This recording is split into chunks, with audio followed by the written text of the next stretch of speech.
কিছু বুঝলেন? দায়িত্বশীল যদি একটু খারাপ কাজকর্ম করে, তার আন্ডারে তার নিচে যত মানুষ আছে তার থেকে লক্ষ কোটি গুণ বেশি খারাপ কাজ করার চেষ্টা করবে। দেখেন আপনি আজকে যদি সর্দার বিড়ি খাই, তো এই গ্রামের যারা ছেলেগুলা যারা এমনিতে ঘুরে বেড়ায় তারা দাঁড়িয়ে দাঁড়িয়ে রাস্তাতে মদ পান করবে। আর এটাই হচ্ছে। কথা আপনারা মনে বুঝতে পারেন না আমার নাকি? কথা আপনারা বুঝতে পারছেন কি?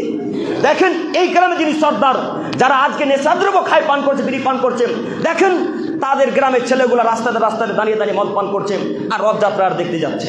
ওই যে ব্রিজ থেকে নেমে দেখতে রথযাত্রা হচ্ছে। এই রথযাত্রার দোকানগুলো সব হিন্দুরা দিয়েছে নাকি? সব তো মুসলমানের বাচ্চা। চিনি আমি এদেরকে, এরা সব মুসলমানের বাচ্চা। এদেরকে আমরা ঠেকাতে আসবো জঙ্গিপুর থেকে না? এই ফারাক্কার কাকিলামারির কোনো মানুষ ঠেকাবে? আমরা তো ঠেকাতে পারি না। আপনাকে আমি কেমন করে বুঝাই?